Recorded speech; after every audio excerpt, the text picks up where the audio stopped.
Let's drift back, not just a few decades or a couple centuries, but over 3,000 years ago. The sun hasn't yet cracked the horizon. The Nile is still, its waters black in the pre-dawn mist. You're curled up on a rough mat made of woven reeds. No pillow, just your shoulder and your dreams. And then, the smell. You wake not to a rooster, but to the scent of sweat, fish, manure, burning oil, and the sharp sting of ammonia. A reminder that your neighbor cleaned his chamber pot too close to your sleeping spot. You're not in a palace. You're not even in a home with walls. You're a laborer's child living under a thatched lean-to with cracks wide enough to let in the wind and everything else. You stretch, and the mat creaks like it's older than the Pharaoh himself. There's no coffee waiting, no bread, no soft slippers, just a rough linen tunic, stiff from yesterday's sweat, and sandals that are really just pieces of palm bark tied to your feet. You squint against the first rays of sun, and the light already feels like it's punishing you for existing. Across the narrow lane, a woman is yelling.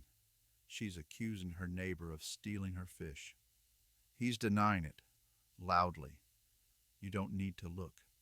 You've heard this every day of your life. A goat sneezes. Someone drops a pot. The morning has begun.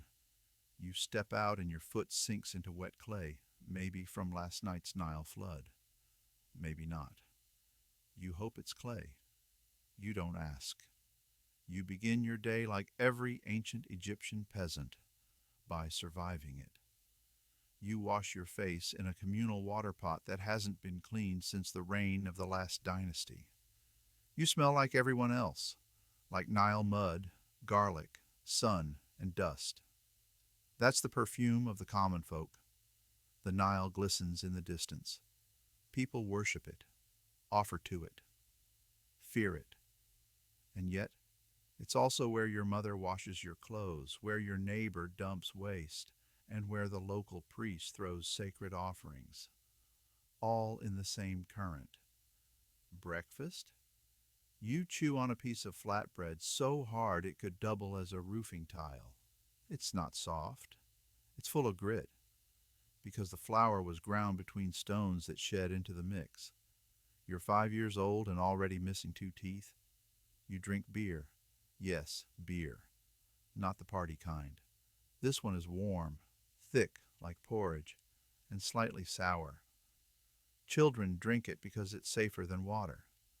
If you're lucky, there's a bit of date or honey in it. If not, it just tastes like wet grain. Your stomach churns, but you eat it anyway. You don't want to feel hunger later, especially when the sun gets high and your job begins. You don't go to school. You go to work. Your job? Carrying bundles of papyrus, or pounding clay, or if you're truly unfortunate, you're helping haul massive limestone blocks up ramps for a building you don't even understand. You've been told it's for the gods, but you don't even know who the gods are anymore. There are too many. They change with every pharaoh. And speaking of pharaohs, you will never see one. He's a living god, wrapped in gold, surrounded by fans and servants. You, on the other hand, have flies landing on your face and cracked heels from walking barefoot over gravel and dung. But here's the irony. You and the pharaoh both worship Ra, both eat the same kind of bread, both sleep under the same stars. You just do it with much more discomfort and much less linen. By mid-morning, your tunic is soaked in sweat. Your hands are raw. You've barely spoken, because speaking too much draws attention, and attention means being chosen for something worse. You're hungry again, but lunch won't come for hours. It might be lentils. It might be nothing. You don't ask. You don't expect. You stare at the wall of a temple in progress. You can't read the hieroglyphs, but you recognize the pattern. Gods holding ankhs, priests with staffs, someone being judged. You wonder if you'll be judged. You wonder if there's a next life, if it's any better than this one. You doubt it, because here, even living feels like punishment wrapped in sunlight. You wipe your brow, only to realize your sweat smells like onions. That's because you had onions last night. That's all you had. And they're back again today, on your breath, your skin, in your pores. You are, quite literally, the smell of yesterday. But still, you work, because that's what you do in ancient Egypt. You survive until the sun goes down. Then maybe, just maybe, you can sleep through the stench again. By midday, the heat becomes a living thing. It doesn't just sit on your skin, it crawls inside you. Your bones ache, not from age. You're barely 15, but from the relentless weight of the sun. You take shelter under a palm frond awning. It smells like dry leaves and desperation. Around you, other workers slump, eyes hollow, lips cracked. No one talks. There's no energy for words. You squint at the horizon. The shimmering mirage makes it look like the Nile is boiling. In a way, it is. The water there, warm and thick, glides past papyrus stalks and dead fish with the same indifference as time itself. A fly lands on your eyelid. You don't even swat it. What's the point? There's no breeze, just stillness. So complete it feels like time has stopped. Pause to watch you melt into the dirt you were born from. The overseer returns. You rise. You don't want to. Your legs scream. Your back tightens. But you rise anyway, because rest is borrowed and always comes with a price. You're back at the work site, this time hauling bundles of mud bricks. They crumble in your arms, spilling dust into your mouth, your lungs. You cough, and someone grumbles, not in concern, in annoyance. You're too slow. You're making them look bad. Your hands bleed. You hide the cuts in your tunic folds. There's no medicine, only salt water or spit. As the sun leans westward, the shadows grow longer, but the heat doesn't ease. It simply shifts from sharp and blinding to heavy and smothering. The market buzzes nearby, not a place of joy, but of necessity. People barter old bread for bruised onions, leftover oil for wilted herbs. A fish lies baking on a slab of stone. No one knows how long it's been there. No one asks. Someone will buy it. A child cries. A dog limps past with half a tail. Someone curses the gods. And you? You try to remember your name because no one said it aloud all day. You're just boy or girl or you. Sometimes not even that. You walk with a limp you didn't have this morning. You carry a brick that feels heavier than the last. The only break you truly get comes at sunset, not because anyone offers it, but because the sky finally softens. The Nile glows gold. Birds return to the reeds. A priest's chant echoes across the rooftops, praising a god whose name you'll never dare mispronounce. You sit on a worn stone. It's hot, but no longer burning. You breathe deeply and cough up dust. You eat dinner, more bread, and maybe, just maybe, a few lentils in broth so watery it might as well be flavored rain. There's a joke that peasants eat better in death than in life. You believe it. You've seen the tomb offerings, roast duck, honey cakes, fine beer. All fake, of course, painted on the walls for the dead to dream of, but still, better than your meal. As night arrives, your body sags, your soul retreats. You lie back on the mat again, under the stars, surrounded by the sounds of donkeys braying, children coughing, old men praying. You hear a soft rustle nearby. A rat, maybe, or a snake. You don't move. You're too tired to care. Your skin burns where the sun kissed it too long. Your hands twitch from work you still feel. Your dreams will come slow, if at all. And before you sleep, one last thought slips into your dust-coated mind. This is only day one. Bread. It sounds simple, familiar, comforting. But not in ancient Egypt. In ancient Egypt, bread was a weapon disguised as food, and it was everywhere. It fed the peasants. It fueled the temples. It formed the core of offerings to the gods. And it broke more than hunger. It broke teeth. You wake on your reed mat again. Your gums are sore. You've been grinding your molars in your sleep again. Not from stress, though you have plenty of that. From the bread. This morning, like every morning, your mother hands you a small, hard loaf, no bigger than your palm, brownish, dense, uneven. It smells faintly of ash and dirt. You chew slowly. You have to. You've seen what happens to people who don't. They crack teeth, split gums, or worse, choke. But it's not the baking that's the problem, it's the grit. That's the real killer. You see, flour in ancient Egypt wasn't sifted in sterile kitchens or refined in factories. It was ground between heavy, porous grinding stones, ones that shed tiny bits of quartz and sand into every batch. And nobody filtered them out. They couldn't.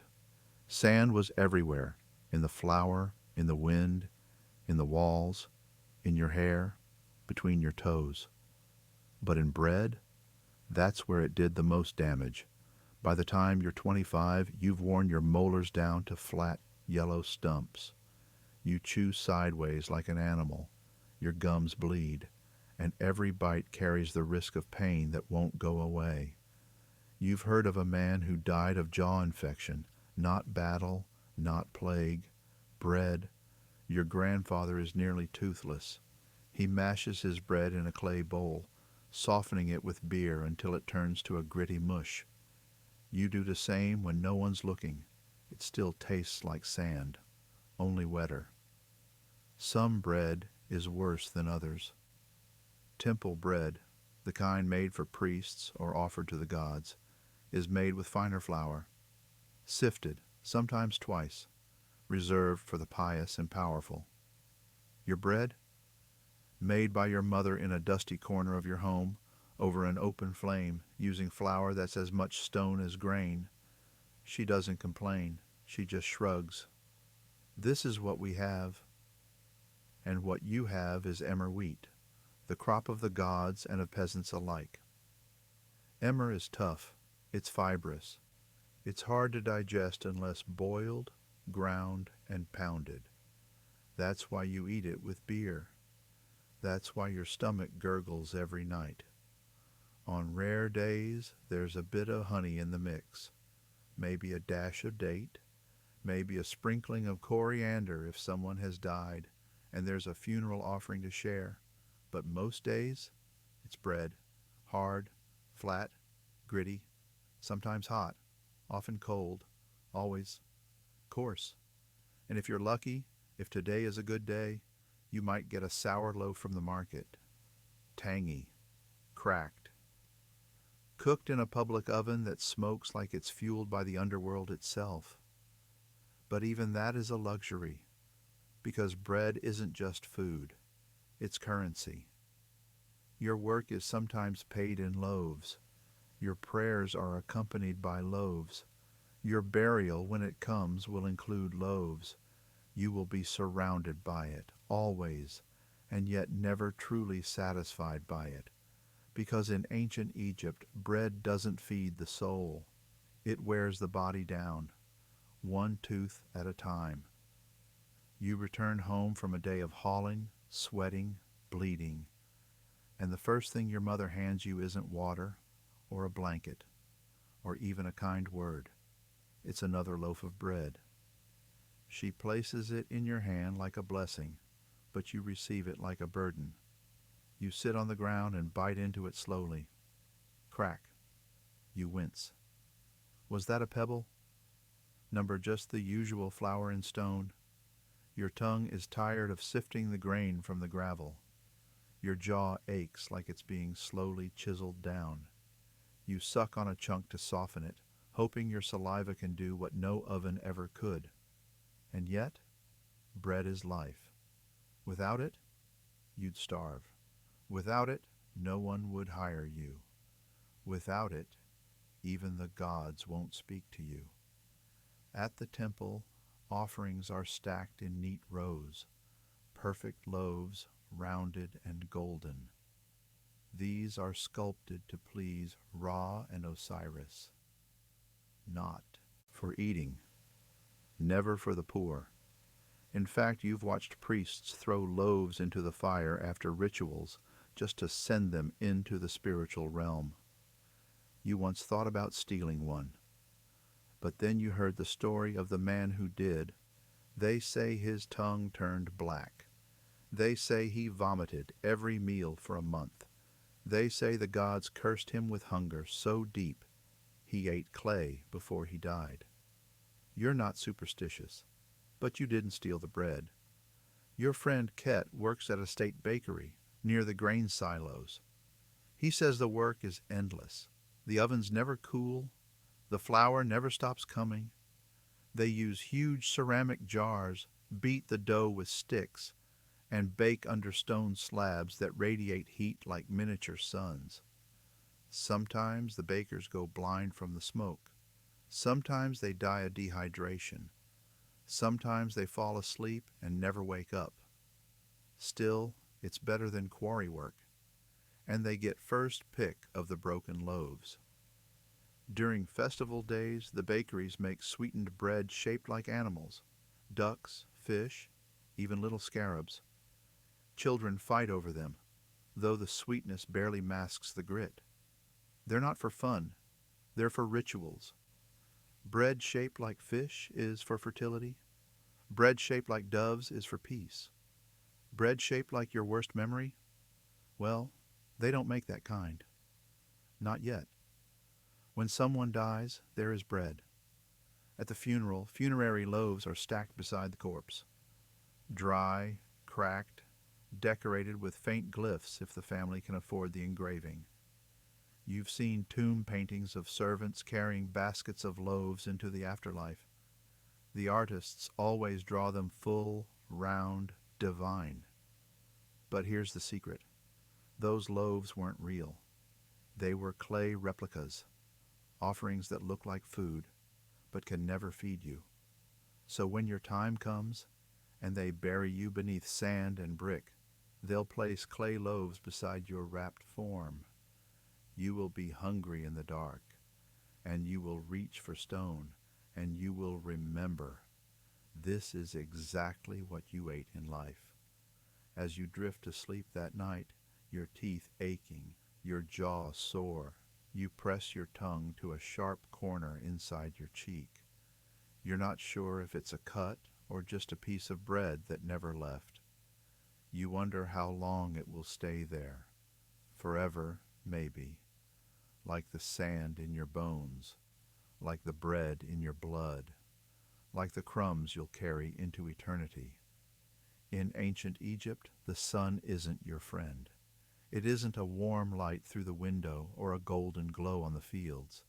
It's your overseer, your punisher, and your clock. And it never calls in sick. You wake before it rises, but you can already feel it.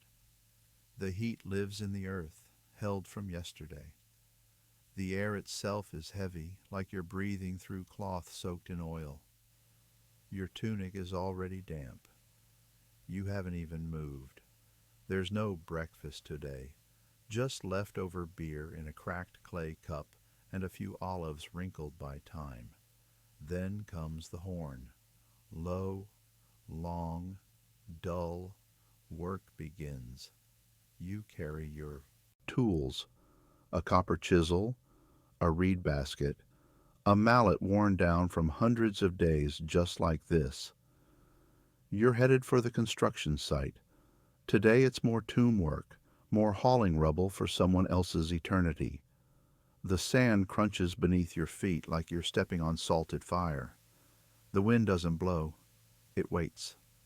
So does the sun. And when it rises, it does so all at once, like a punishment remembered. By the time it's overhead, the world is no longer golden. It's white, blinding. You work in it anyway. You swing your mallet again and again. You carve out rock that you'll never see again. Your sweat runs into your eyes, stinging with grit. You don't wipe it away. Your hands are coated in sand and your own dried blood. Your friend beside you coughs, not a normal cough, a deep, chest-racking one. He doesn't stop working. He knows what happens to people who fall behind. They're replaced, sometimes permanently. In the afternoon, your body starts to betray you. Your legs shake. Your skin is hot to the touch. You don't sweat as much anymore. That's bad. That's very bad. You saw a man collapse last week, face first into the rock pile. No one moved. He didn't get up. They just stepped around him. When someone dies from the sun, they call it Ra's embrace. You call it burning from the inside out. You crave shade like it's water. But there's none. Just slivers of rock casting crooked shadows too thin for comfort. You find one, squat under it like an animal, panting like a dog. The overseer sees you. He walks over. You don't look up. He drops a small handful of dates at your feet. You've passed the test. You got up early. You kept pace. You didn't die. This time. You chew the dates slowly, letting their sugar bleed into your system. They don't taste like relief. They taste like temporary survival. When you return home, the smell of sweat clings to you like a second skin. Your tunic is soaked. Your arms are streaked with white from dried salt. Your eyes sting. Your ears ring. You try to drink water, but it's warm, and your body rebels. It wants more. It wants rest. It wants clouds. There are no clouds. As you lay on your mat, the air doesn't cool. The night doesn't soothe. Your skin is tight, hot, fragile. You dream of rain, of cold, but you've never seen rain. You've only heard about it in stories from travelers. They describe it like a miracle, like the Nile, but from the sky. You wonder what it sounds like. You wonder what it feels like on your skin. You'll probably never know, because here, in ancient Egypt, you sweat or you die. By the time you're old enough to understand heat, it's already carved its initials into your skin. You learn early that shade is a privilege, not a right. There are no umbrellas, no fans, no air-conditioned rooms in ancient Egypt.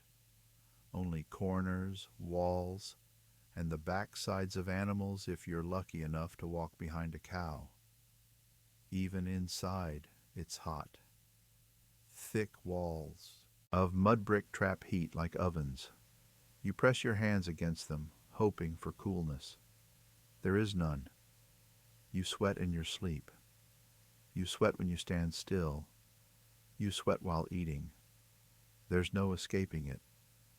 The sun rules everything. Farmers don't get weekends. They get sunrises, they get floods, they get exhaustion. During the Akhet, the flooding season, there's a pause, not relief. Just a break from farming while the Nile rises.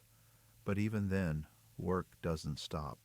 You repair tools, gather reeds, fix houses that melt in the rainless heat.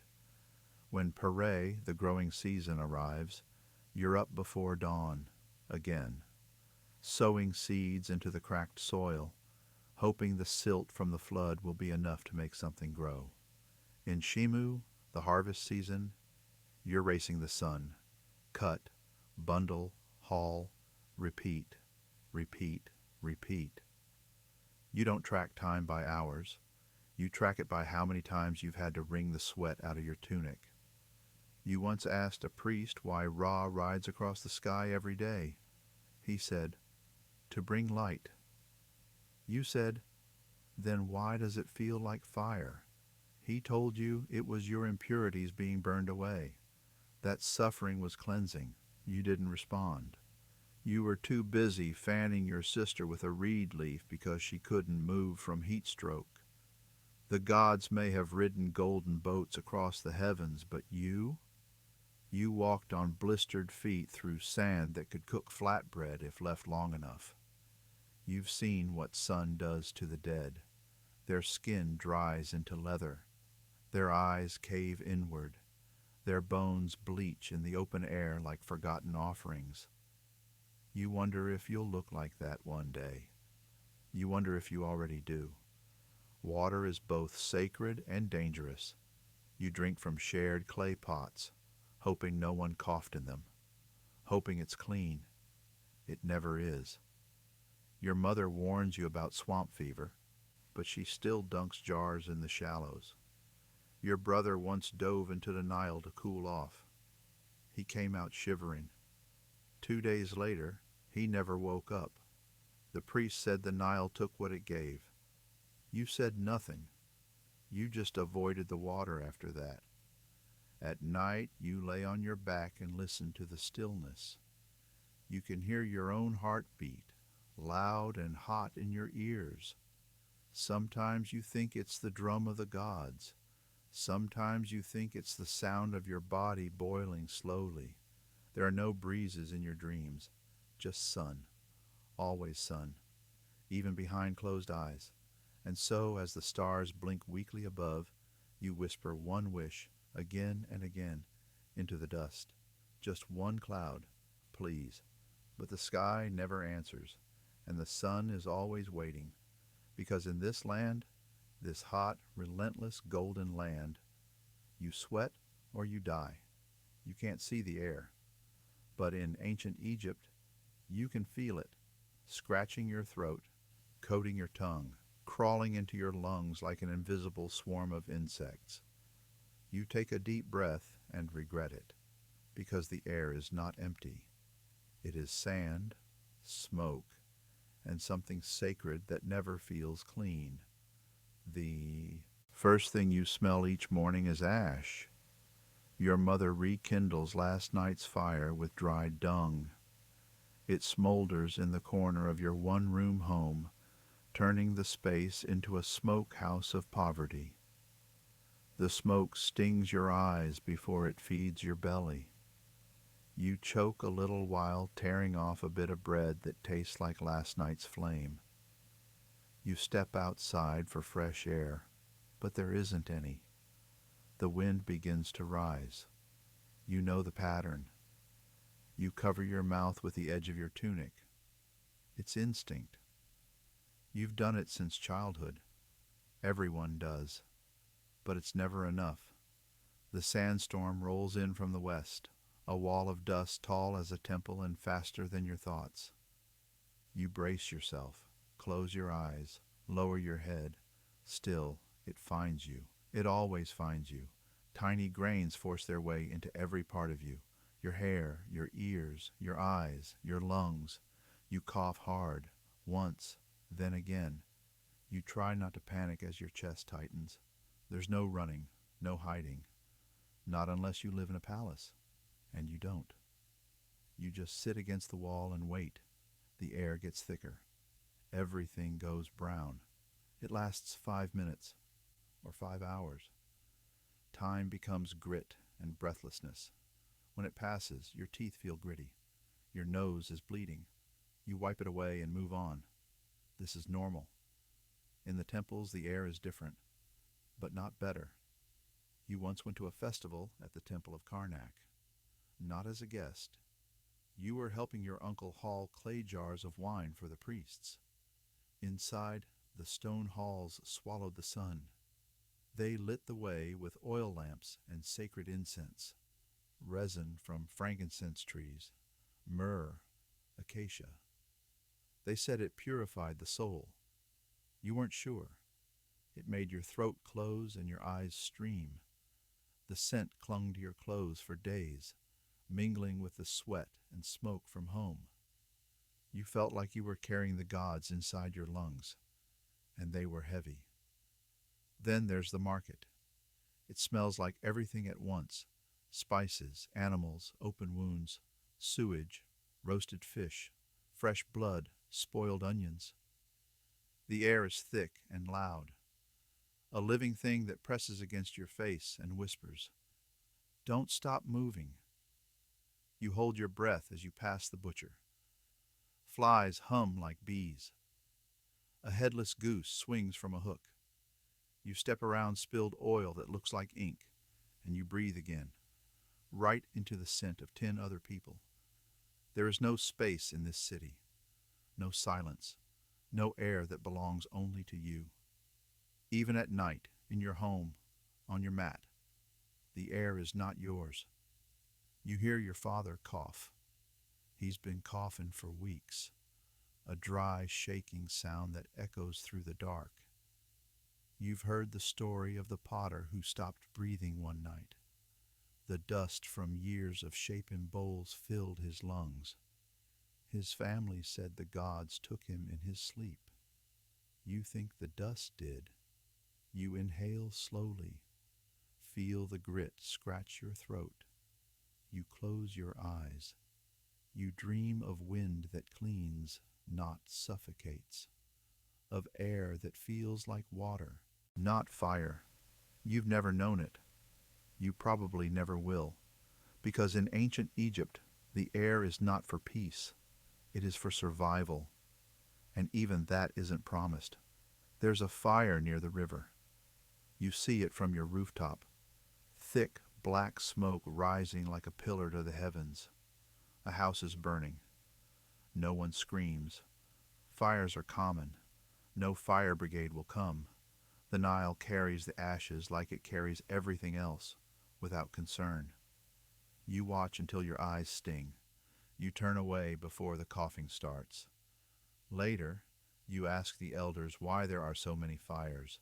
They tell you, because wood is rare, because people burn whatever they can find, because the gods take things to remind us they still exist. You nod, but deep inside, you know it's simpler. Everything here is dry. Everything here wants to burn. At the temple, priests wave censers of incense over the sacred statues. The smoke rises in tight spirals, curling toward the carved ceiling like sacred snakes. You're told it carries prayers, that it's divine, but it smells like the market on fire. It burns your nose. You cough during the ritual. A priest glares at you. You try to pretend it's awe. It isn't. They burn incense made of kaifi, a mix of honey, wine, myrrh, and other herbs. It's supposed to invite peace. You find it thick, sour, strangely sticky. It follows you out of the temple and clings to your skin for days. You ask your uncle how they make it. He laughs. With patience, and with lungs stronger than yours. You believe him. Even the gods choke here. That's what you whisper to yourself at night when your brother's cough keeps you awake. You lie there, wondering how many breaths you've taken today that felt like swallowing dust. You think of the scribe in the next village, his nose constantly red, his fingers stained black from ink and charcoal. He told you once, "My body is made of smoke and crushed beetles." You laughed. He didn't. He's dead now. A fever. Or something worse. They say his lungs filled up and stopped moving. You wonder if yours will too. You remember a dream you once had. You were in a green field, like the ones in foreign stories. You ran without sweating. You breathed, and it felt like cool water. You woke up coughing so hard you couldn't speak for a day. Even funerals are filled with smoke. They burn herbs beside the dead. The tombs smell of cedar and dust. You watch them lower your neighbor into a hole filled with incense. It's supposed to protect the soul. You wonder what it does to the living who have to breathe it all. And when the wind changes, carrying another storm of sand into your village, you wrap your face in a strip of linen and pray, not to live forever, just to breathe clearly, just once. But that's not how Egypt works. Here, the air doesn't give, it takes. You're told the gods are always watching. That's not a comfort. It's a warning. From the moment you're born, their names are etched into the bones of your life. Ra, Osiris, Isis, Anubis, Thoth, Sobek, Sekhmet, Bastet, and dozens more. They have the heads of animals, the voices of storms, the temper of kings. They live in temples you'll never enter, except as a laborer. You pray because you have to, because not praying is dangerous, because people have disappeared for less. Your neighbor once spoke ill of Sobek, the crocodile god, said he was just a beast in a headdress. 2 days later, his son vanished by the river. They found bones, not all of them. No one said anything. You now leave offerings at the shrine of Sobek every week. You don't believe, but you're not willing to risk being wrong. At the start of every month, your village gathers at the temple to renew favor. You kneel in the sand with your head low while a priest chants in words you don't understand. He sprinkles water blessed by Thoth. You swallow your cough.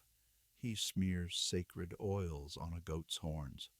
You don't ask where the goat came from. It's probably someone's dinner or someone's debt. The goat bleats once, then silence, then the knife. Sacrifice is normal. Blood is normal. Death is a gift when given to the gods. You were 8 the first time you saw a ram's throat slit on an altar. The blood steamed in the morning sun. The priest smiled. Your stomach turned. Now you just look away. But the gods never look away. Every flood, every drought, every stillborn calf, every dry well, every cough that turns to fever, it's all a sign. You consult the priest. He reads the omens in pigeon bones and cracked bowls. He tells you the gods are displeased. You ask why. He says, because we exist. You don't laugh, neither does he. In the dry season, when the Nile shrinks and the air turns sharp, the villagers offer more grain, more wine, more animals. They fast, chant, cry. Once they tried offering a child, or so the story goes. A boy born during a lunar eclipse, sickly and silent. They said he was a curse. They said giving him to the gods would save the rest of the village. He vanished. The drought continued. You don't question these things.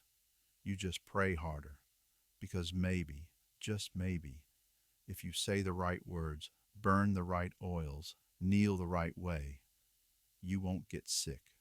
Your house won't collapse. Your family won't vanish. The gods may not be kind, but maybe, just maybe, they'll ignore you. And in Egypt, that's the best you can hope for. At night, you lie on your back, staring at the sky. The stars are beautiful, cold, countless, scattered like grains of white sand across black silk. But you've never called them beautiful. You call them eyes, because that's what you've been taught. The stars are the watchful gaze of Nut, the sky goddess, who arches over the world, her body the vault of heaven. She sees you, all of you. Even in sleep, you're not alone. There's comfort in that, maybe, but also pressure, because if the gods are always watching, they see everything. Your hesitation at prayer, your doubts whispered in the dark, the bread you didn't share, the truth you didn't tell, and they don't forget. The scribes write this truth into tomb walls. A heart heavier than a feather will be eaten. They're not joking. In the afterlife, your soul is placed on a scale next to the feather of Maat, goddess of truth and balance. If you've lived poorly, lied too much, harmed too often, your soul is thrown to Amit, the devourer, part crocodile, part lion. All nightmare. She eats souls like a dog eats scraps. You don't go to hell. You just stop existing. Forever. That's why you do the rituals. That's why you follow rules you don't understand. You're not trying to live well. You're trying to avoid being eaten by a cosmic monster with crocodile teeth. The priests say the gods love balance. So when a child is born with one eye blind, or a lamb with 6 legs, or a fish with a human-like face, you bury it deep, because that's not balance, that's warning. Once, a trader passed through your village and claimed he'd seen a miracle, a statue of Bastet, the cat-headed goddess, crying tears of milk. The priest struck him for blasphemy. You saw the trader again the next day, face down in the canal. No one fished him out. You don't tell stories like that anymore. You whisper them to the walls of your home, but only when you're alone. You even cover your mouth just in case Nut is lip-reading from the sky. You visit the tombs sometimes, not as a pilgrim, as a worker. You chip stone, paint walls, carry jars. You see the carvings. They're everywhere. The gods, always the gods, judging, measuring, waiting. Even in death, you don't get privacy. One day, a priest tells you, the gods hear the silence louder than they hear the prayers. You think about that for a long time. Maybe that's why the wind howls at night. Maybe it's not wind at all. Maybe it's a divine whisper searching for a lie you forgot to confess. You pull your cloak tighter. You bow your head. You speak your prayers louder now, just in case. Because in ancient Egypt, the gods are everywhere. But help? Help is rare. Hunger isn't a stranger here. It's a roommate, a shadow, a familiar itch behind your ribs. You wake with it. You sleep with it. You pray it's not worse tomorrow. In ancient Egypt, you don't eat to enjoy. You eat to survive. That's a dangerous gamble. Bread is life. That's what they say. But the bread here could break a tooth, or 5. Not because of its hardness, but because the flour is filled with sand and crushed stone. The grinding tools, made of sandstone, wear down over time. The powder from the stone mixes with the flour. You bite into it, and your gums bleed. By 20, your teeth are black and cracked. By 30, you might not have any. That's normal. You eat sitting on the ground, with fingers stained from work, and water that isn't clean. You don't know what bacteria is, but you know what a stomachache feels like. Some nights, it curls you into a knot so tight you think your body is tying itself in prayer. Grain is stored in huge jars. It molds, it weevils. It gets wet and grows black with spores. You eat it anyway, because it's food, because hunger doesn't care about spores. The fish you catch in the Nile, full of parasites. But that's your protein. You roast it over dry reeds. You eat it fast, swallowing bones. You don't mind the sharp edge of bone against your throat. You mind the empty plate more. Beer is common. Everyone drinks it. But it's not beer like you think. It's a thick, chunky, lukewarm porridge of fermented bread and river water. It smells like vinegar and looks like vomit. Still, it's safer than water most days, and it dulls the pain. Sometimes you chew lotus root. Sometimes you suck on dates so dry they crumble in your teeth. Sometimes you trade a ragged tunic for honey, just to remember what sweetness felt like. It's rare. So rare you don't even tell others when you taste it. You eat the honey in silence, with eyes closed, like a secret you're not worthy of. On feast days, there's meat: goose, duck, maybe ox. You don't get much, just a strip, chewy, charred, unseasoned. It's more salt than flavor, but you chew slowly, letting your tongue pretend it's more than it is. Spoiled food is never wasted.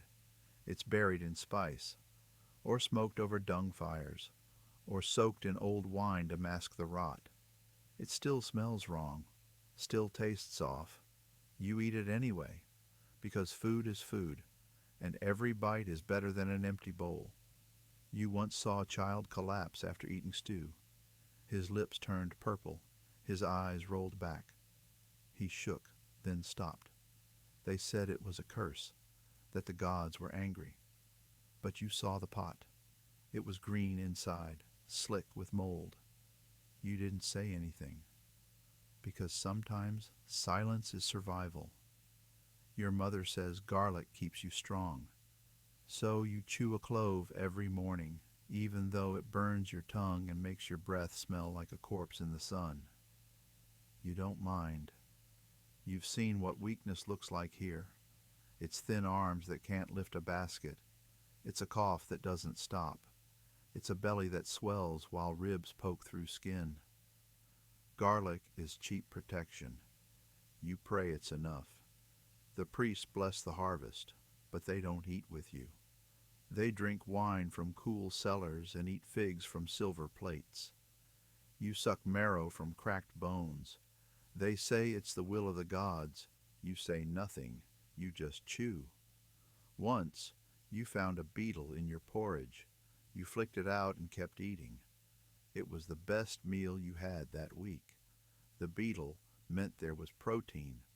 Your sister boils river reeds. She makes soup from things that don't belong in soup.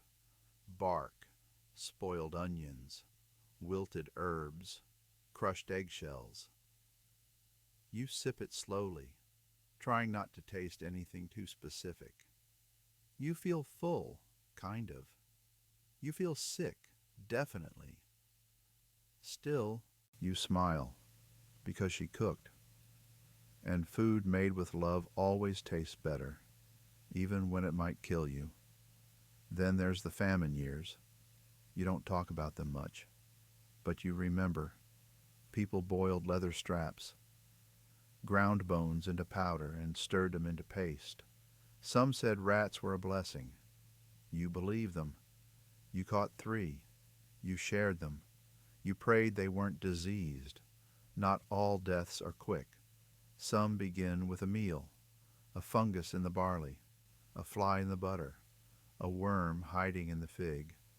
It starts in your stomach, spreads through your blood, ends with fever and the quiet horror of knowing it was the bread that did this to you. And still, you'd eat that bread again, because hunger doesn't care about consequences. There are nights when you dream of golden banquets, of roasted lamb glazed with honey, of soft cheese, clean water, fruit still cold from shade. You wake up chewing your own tongue. Your mouth is dry. Your belly is hollow. There's no feast waiting, just another hard loaf, another sip of sour beer, another day of pretending it's enough. And so, in ancient Egypt, every meal is both blessing and risk. A bite of bread, a sip of broth, a chew of something not quite dead. You eat, you pray, and if you're lucky, you live. When the sun goes down in ancient Egypt, it doesn't simply disappear. It sinks. Slowly, like a god retreating from duty, like a father turning his back. And once it's gone, the world changes. Nighttime is not quiet. It never was. It is filled with whispers, creaks, flutters, groans, growls, sounds that have no face. You lie on your mat, a woven thing stuffed with straw, and try not to breathe too loudly, because the walls are thin, because the night listens. You hear jackals in the distance. You hope they're far away. You hope they stay interested in scraps and not in you. Once they dragged a newborn from a doorstep. No one heard it scream. No one found the body. Only bones. Tiny. Bite-marked. The Nile sounds different at night. During the day, it's a river. At night, it's a voice. Low. Unsteady. Endless. It laps at the edges of your village like a tongue testing for weakness. And you know it remembers every name it has swallowed. Your neighbor's wife moans in her sleep again.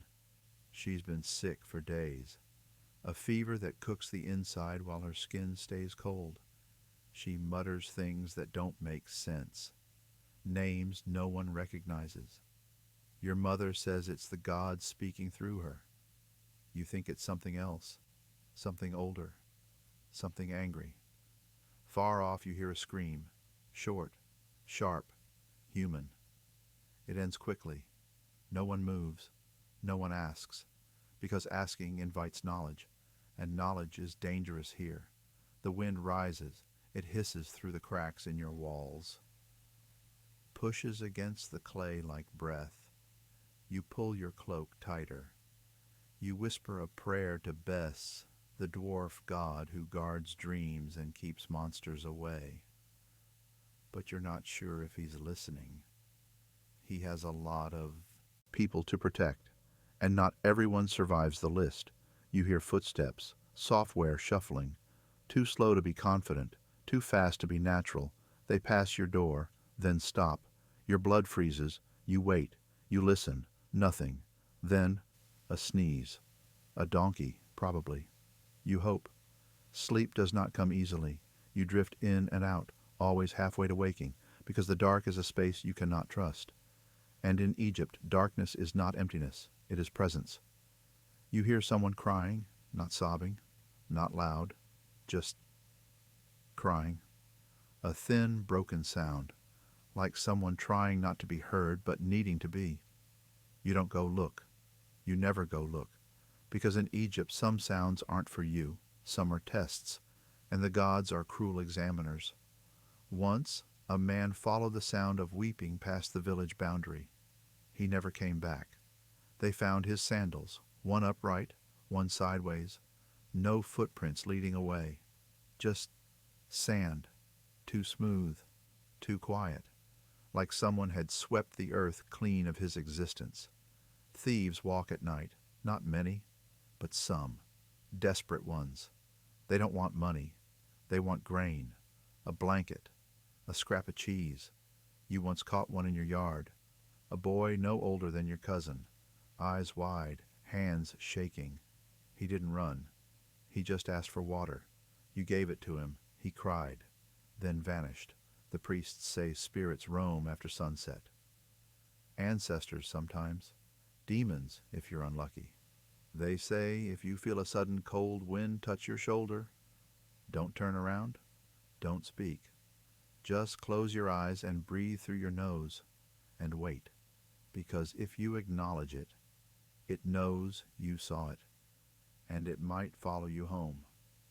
You once heard laughter outside, not joyful, not drunk, wrong.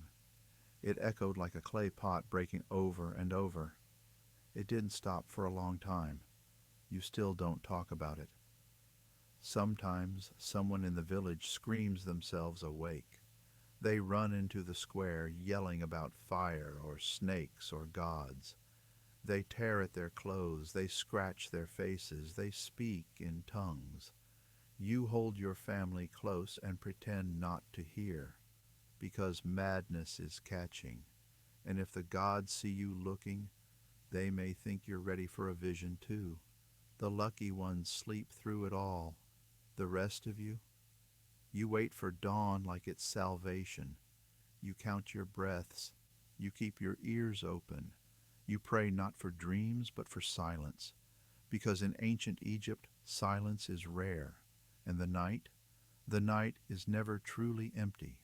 They call the Nile the lifeblood of Egypt, and it is. But even lifeblood can carry sickness. Even blessings can hide teeth. You live near the river, like almost everyone. It floods, it recedes, it gives and takes, and you never trust it. Water is never just water, not here. It's a gamble, a guess, a mouthful of maybe. You draw water in clay jars and carry it home with aching arms. You let it sit, hoping the silt settles. You strain it through old cloth, hoping the worms stay behind. You drink it anyway, because there is nothing else. The Nile brings silt. Silt feeds the crops. Crops feed you.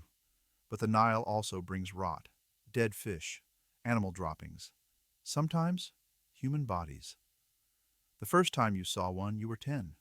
A woman. Her hair tangled with riverweed, her arms twisted. The village priest said, "She drowned herself." No one said her name again. You still remember her face? Your stomach hurts often. You think it's normal. You've never known what healthy feels like. You throw up sometimes. You lose weight. You feel dizzy. But you keep working, because no one stops for stomach pain, and no one questions the water. There are bugs in your belly. You know this, not because someone told you, but because you've seen them in your stool, in the mouths of the sick, under skin that twitches like it's trying to crawl away. You once watched a man pull a worm from his leg, a long one, alive. He bit down on a stick and screamed through wood, then passed out. He died 2 days later. You didn't ask why. You've heard of people boiling water. That's for priests, for the rich, for those who can waste firewood. You don't boil water. You bless it, or hope it's already been blessed. Children die often, the small ones especially. Diarrhea takes them fast. No one says the word. They just nod when it happens. They say, "The gods called him back." But really, the river did. Still, you wash in it. Still, you fish in it. Still, you give thanks to Hapi, the god of the flood. Because without the Nile, you die faster. With it, you just die slower. The Nile isn't just water. It's alive, full of things you can't see, and others you wish you couldn't. At the edges, reeds sway gently. You've seen them move with no wind. Sometimes that's just fish. Sometimes it isn't. Crocodiles don't attack every day, but they don't need to. Once is enough. They slide through the water like broken logs until they aren't, until they lunge, jaws wide, silent and fast. By the time you hear the splash, it's already too late. You don't swim in the river unless you must. And even then, you whisper to Sobek, the crocodile god, and hope he's in a good mood. Leeches cling like secrets, small, soft, hungry. They attach in silence. You notice them only when you bleed later, and the hole won't close. You once pulled one from your cousin's eyelid. You never forgot that. Neither did she. Frogs are sacred. Some people worship them. You don't, because they lay eggs in the water. And when those eggs hatch, your drinking pot becomes a graveyard of wriggling tails. You drink it anyway. You strain with a cloth again. You close your eyes. You don't chew. You hope it's just minerals you feel between your teeth. You've seen parasites the size of threads. They burrow. They hide. They grow. A boy in your village walked with a limp for months before they found the one wrapped around his ankle inside the skin. He limped forever after. There's also waste. Not the polite kind. All of it, thrown into the water. Animal guts, rotten meat, afterbirth, human filth. You wash your face where someone else dumped yesterday's sickness. You brush your teeth in water that's seen funerals. And yet, still the priests call it sacred. Still they pour it in rituals. Still they say, the Nile is life. You don't disagree. You just know that sometimes life is filthy. There's a whisper in every splash, a warning in every ripple. You walk by the river with your head down, your feet steady, your prayers half mumbled, because the Nile gives, but it watches too. And if it wants you, it will take you. You've never seen a desert until now. You thought it would be empty. It's not. It's aggressive, and its weapon is dust. Dust gets everywhere, not just around things, in things. Your clothes, your ears, your food, your eyes. It scrapes your throat when you breathe. It grits your teeth when you chew. It fills your lungs without asking. The wind isn't gentle. It's not a breeze. It's a push. Hot, dry, like a furnace exhaling directly into your soul. There are days when the sky turns yellow. The light changes. Everything becomes soft and sharp at the same time. You can feel the storm coming, not from the horizon, but from inside your nose. You wrap your face in cloth. You squint. You keep moving, because the work doesn't stop just because the wind is angry. And the wind is always angry. Your skin is never smooth, always cracked, flaked, burned. The sun bakes you during the day. The dust peels you at night. You feel like a sculpture carved too roughly, a body shaped by abuse, not design. You've heard of people coughing up blood, not from disease, from dust, just dust. One grain at a time, the desert enters your body, and your body breaks beneath it. You sweep your house constantly. It doesn't matter. By the time you finish, the first room is coated again. It's a battle you never win, but you fight it because the alternative is worse. Let the dust settle too long, and it owns you. When you sleep, it's in your blanket. When you eat, it crunches in your bread. When you speak, your voice is rough from it. There's no escape, not here. Even the gods have sand on their altars. You cut your finger on a shard of clay. Small wound, barely noticeable. By evening it burns. By morning it's swollen. By noon it's infected. Because dust doesn't just sit on your skin, it enters you. Wounds don't close here, not the way they should. The dryness cracks the healing skin. The sand irritates it. The wind tears it open again. You once watched a man's blister grow black at the center. He called it cursed. You just knew it never healed. He lost the finger, then the hand, then his voice. Children cry when the wind changes, not from fear, from pain. Their lips split, their noses bleed, their eyes swell shut. You dab them with oil when you have it. You wet cloths when water allows it. But mostly you tell them stories, not to comfort them, but to distract them from the sting. Even the animals suffer.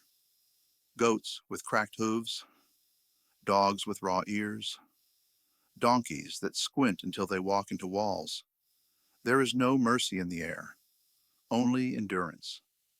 Some families line their homes with mud bricks, trying to keep dust out. It helps, but not enough.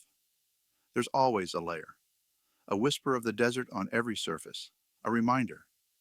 You eat it, you sleep in it, you breathe it, you're becoming it.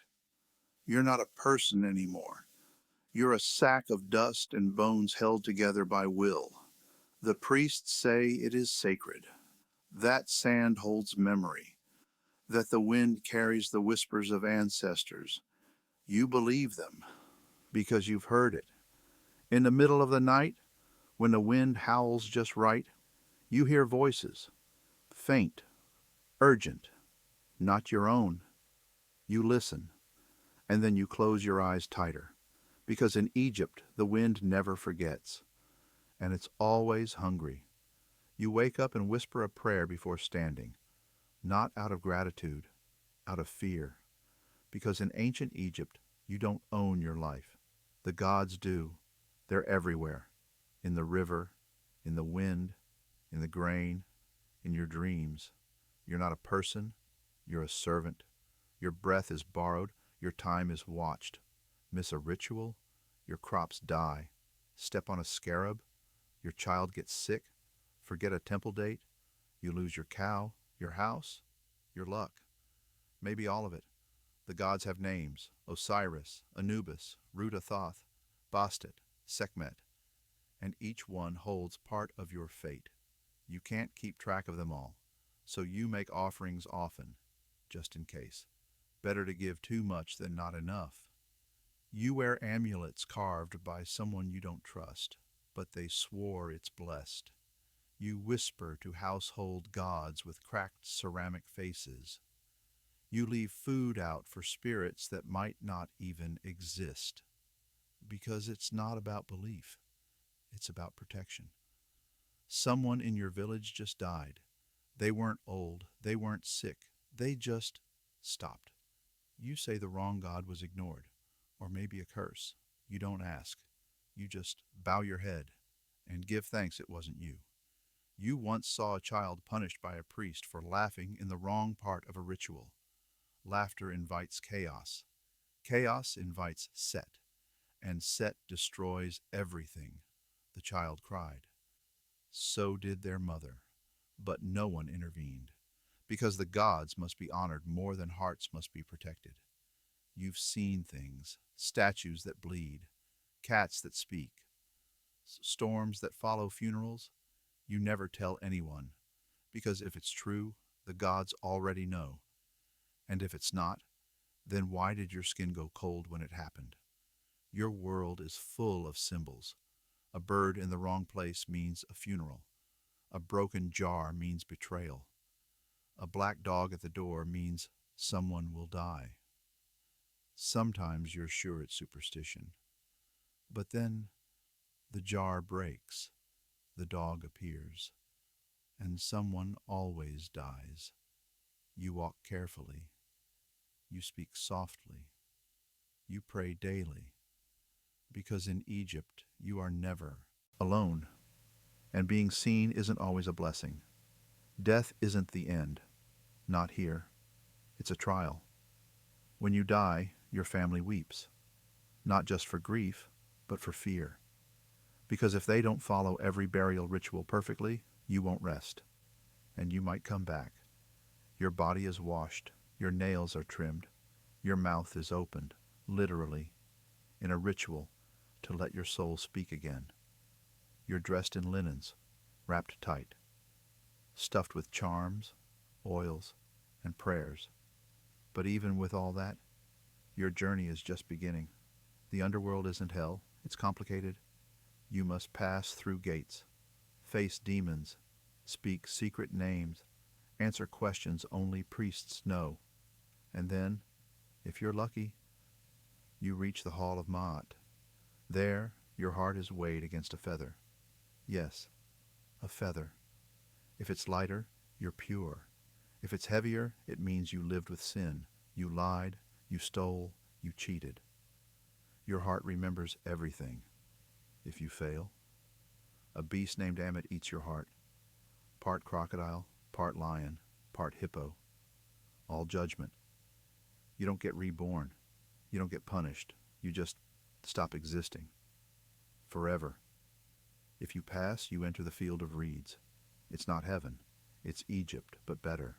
Same rivers, same crops, same sun, but without death, without pain. Just work, joy, and balance. If your family gave enough offerings, if the priests said the right words, if you followed every rule, and if you didn't, you haunt, you linger, in dreams, in shadows, in fields that won't grow anymore.